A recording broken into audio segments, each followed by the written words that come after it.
I'm seeing some video where I'm talking about how my dad never had really great Christmases and didn't want us to have them because of it. I'll probably link it down below so you have some reference. Talked about all they got for Christmas was an orange. You'd get an orange. They had like 8 kids in the family and farming, you know. An orange was a special thing. To this day, no matter where I am, an orange is a special thing. Probably the best time I ever had in my life was being able to reach up. Well, started out reaching up to get oranges off a tree in the yard, living in California. And then when all the people that could reach that low-hanging fruit couldn't get any more because there was more up in the tree, I said, well, fuck that. I saw one up in the top of the fucking thing, the tree. I said, that one's for me. It was perfect. And so I climbed the tree and I grabbed this orange and it was perfect. And I came down and I was peeling it and I was eating it and I'm like, oh, the best orange I have ever eaten. You know, it showed itself. It was like it was in the light up in the morning sky, you know, just go orange.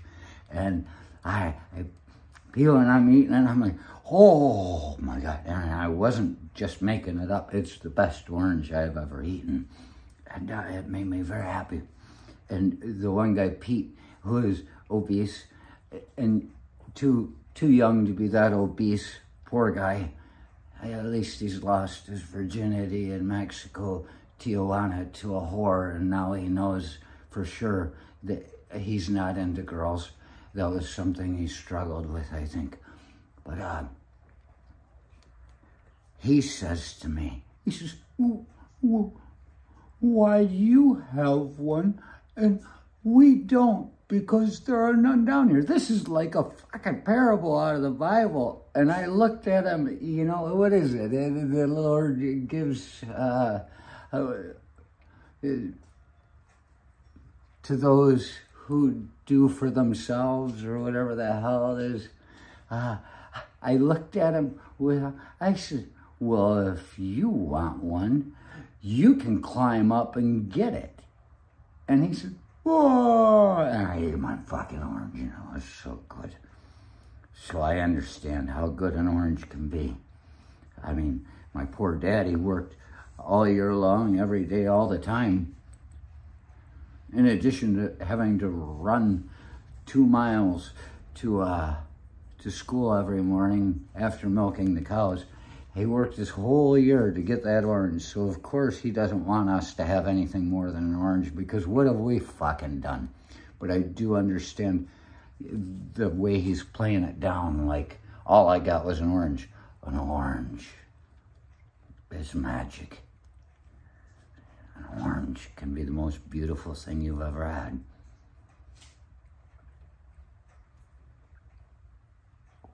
And then I bring up how his only dirty joke, how if they didn't wake up with a heart on in Christmas morning, they wouldn't have anything to play with. That could be true too.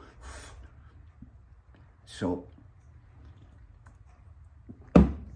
the Lord has given you everything you need for pleasure. Why would you want something cluttering the place up?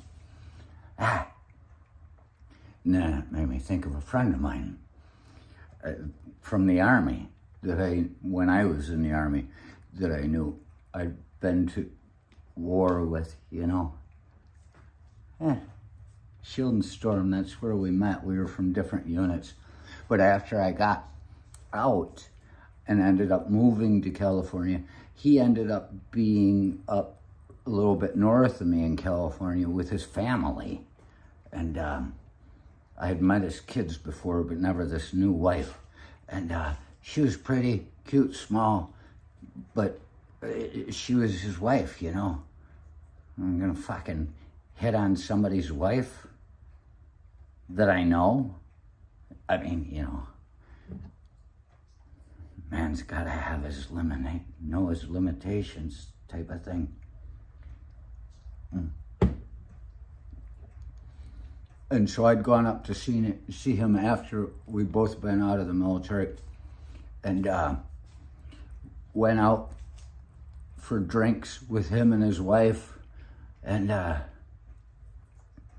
the way to this thing, he started talking about how he had a grapefruit that he used to keep under his bed in his barracks, and he would fuck it.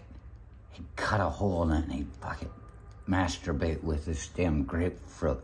And he said when it started to get bad, he'd wrap it in duct tape, hold it together, and he could use it longer. I'm like, this is a really fucking weird story for a car ride, man.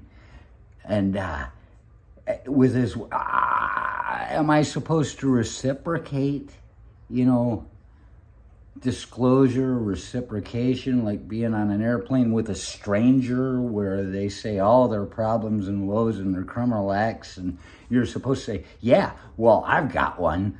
You know, you're supposed to go back and forth with strangers like that, but you don't fucking do that in a car with somebody's wife. I'm supposed to reciprocate some dirty fucking sex story? I'm like, this is weird. And I said, huh. And then later on, when we got back to the house, and he said, come out, we hang out a bit. And we're in the bedroom, and his wife's sitting on the fucking bed in a pair of shorts. And he's looking at her legs, touch him. And I was like, and he's rubbing her legs slowly. He's touching him. I said, no. I said, that's all right. And I think he wanted me to fuck his wife with him. And it seemed like she was all into the game. And I'm like, you know, sometimes things can get too far out.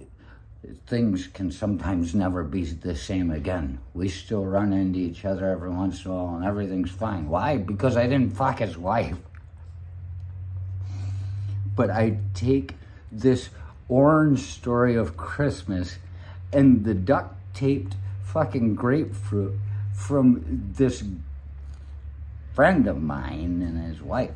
And I realized, well, if my dad got an orange for Christmas every year, I'm sure there was duct tape around the farm. Somebody might notice some missing, but I'm sure there was duct tape around the farm. He could have duct taped that fucking orange and kept it for his little heart-on when he woke up day after day and day. A gift that keeps on coming, given, whatever the hell it is. But what it tells us is that age-old saying, you can't fuck your orange and eat it too.